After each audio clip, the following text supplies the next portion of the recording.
আবারও শুরু হয়েছে ঢাকার আশপাশের নদী রক্ষায় বিআইডব্লিউটি এর উচ্ছেদ অভিযান। দ্বিতীয় দফার প্রথম দিনে কেরানীগঞ্জ ও বছিলা এলাকার আবাসন প্রতিষ্ঠান সহ বেশ কয়েকটি স্থাপনা গুড়িয়ে দেওয়া হয় আজ। তবে উচ্ছেদের আগে নোটিশ না দেওয়ার অভিযোগ স্থাপনার মালিকদের। এর আগে প্রথম দফার অভিযানে প্রায় 1800 ছোট বড় স্থাপনা উচ্ছেদ করে 30 একরেরও বেশি জায়গা উদ্ধার করে বিআইডব্লিউটি।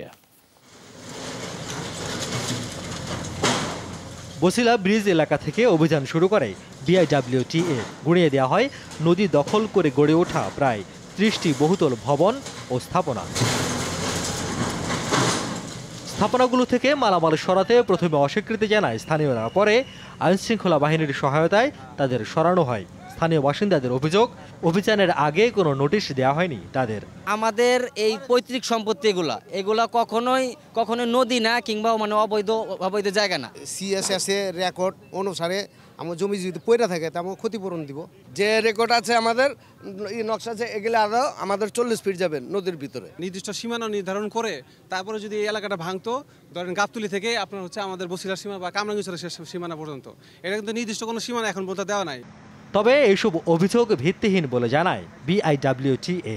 এই যে প্রথম পর্ব এবং দ্বিতীয় পর্বের গ্যাপে এই যে 13 দিনের মধ্যে আমরা কিন্তু প্রত্যেকটা ভবন কিন্তু লাল দাগ দিয়ে গিয়েছি, মাইকিং করে দিয়ে গেছি এবং কয়েক বছর ধরেই কিন্তু এই সমস্ত অভিযান চলছে।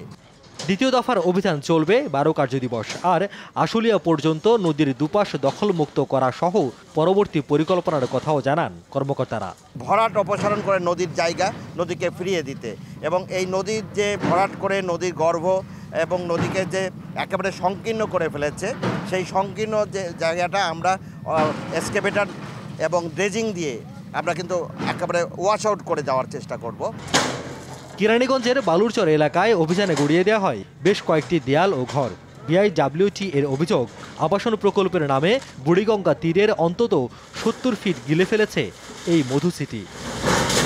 বুড়িগঙ্গার দুপাশে এমন বেশ কিছু আবাসন প্রকল্প রয়েছে যেগুলোর কোনো অনুমোদন নেই। তাই দেরিতে হলেও এসব আবাসন প্রকল্পে উচ্ছেদ কার্যক্রমকে স্বাগত জানিয়েছেন স্থানীয়রা।